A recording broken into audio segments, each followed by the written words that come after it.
Central Oklahoma is a really good team. Okay, Coach Hoffman does a great job. They run some really good action, and they're very deliberate.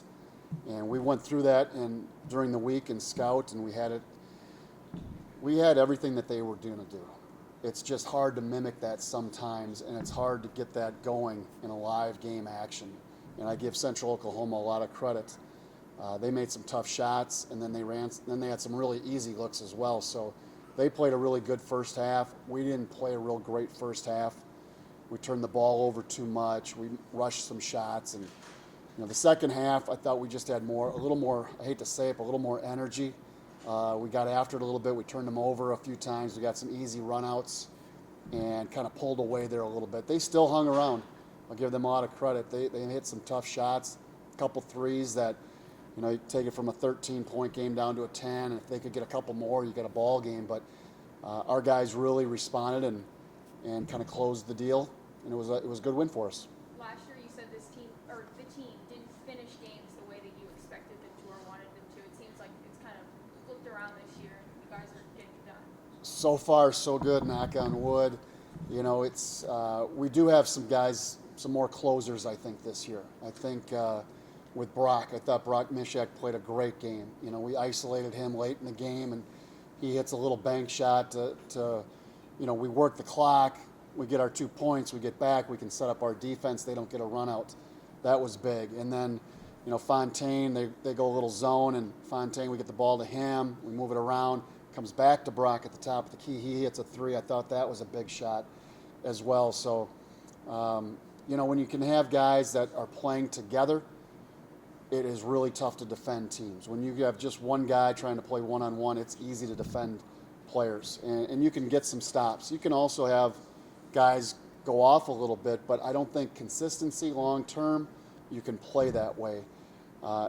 It's nice to have a few guys. James can get his shot whenever he wants. I think Fontaine can. Camden's never saw a shot that he doesn't like. And so it's good to have those guys, but then you also have to have guys like Brendan Ballard, Jalen Sledge, guys that are really consistent. I thought Jalen played great this last weekend for us, hometown kid out of Tascosa. Big challenge, not Thanksgiving tradition for you guys this weekend, hosting the Thanksgiving Classic. You have Justice on Friday, and then Fort Lewis, who usually plays you guys pretty tough. So it was good. Yeah, Fort Lewis got us last year out there, and Justice, we've got them first. They actually had Idaho State Division I out of the Big Sky down with 8 minutes to go in the first half. They were up by 5, I think, something like that. And I'm watching them, and they can shoot it. They've played a great schedule where they'll go play at Northern Arizona, Idaho State. They're not afraid to play people, and that's why they're coming out here to play us. And Angelo, they want to get better, and so I give BJ, the coach out there, a lot of credit for doing that. And so those guys are not going to be intimidated, and you've got to earn it against them. I'll just tell you that right now. It's something that we're going to have to play well to get them, and then we've got another tough challenge in Fort Lewis the next night. And they've been very good, and they'll go up and down, they'll press.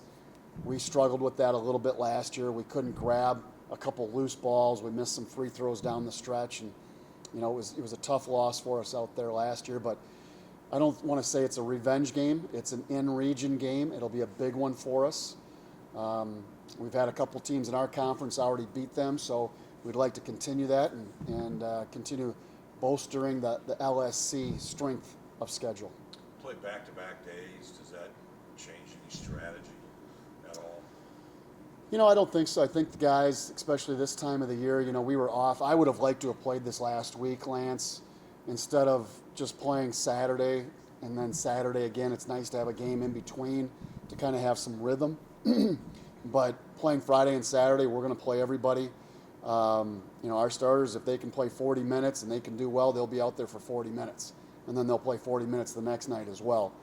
But, we will have some, obviously, subs and rotations, and we'll get guys in. But we will go after it. And you have to be able to do this. When you get to the conference tournament, you have to play back-to-back. Regionals, you have to play back-to-back. Elite Eight now, they do take a day off in between, but you've got to be able to go back-to-back games. Is that also a situation where you're kind of looking at the bench guys that may not get as much playing time today? You're going to get some extra minutes this weekend because we got to conserve some legs. Well, I don't know so much about conserving legs. I think our bench is really deep. I think we've got guys. I think our second five can beat our first five on any given night. I really believe that. They do it. They show it in practice every day, and so those guys are getting better and better. Our starters, I think, are getting better too, playing against our second five, if you want to say it that way. And so there'll be guys. I mean, again, you hope everybody is healthy all year long, but teams go through some injuries, maybe an illness, something like that. And so it's the next man up mentality. And we've got guys that are ready to go and want to play.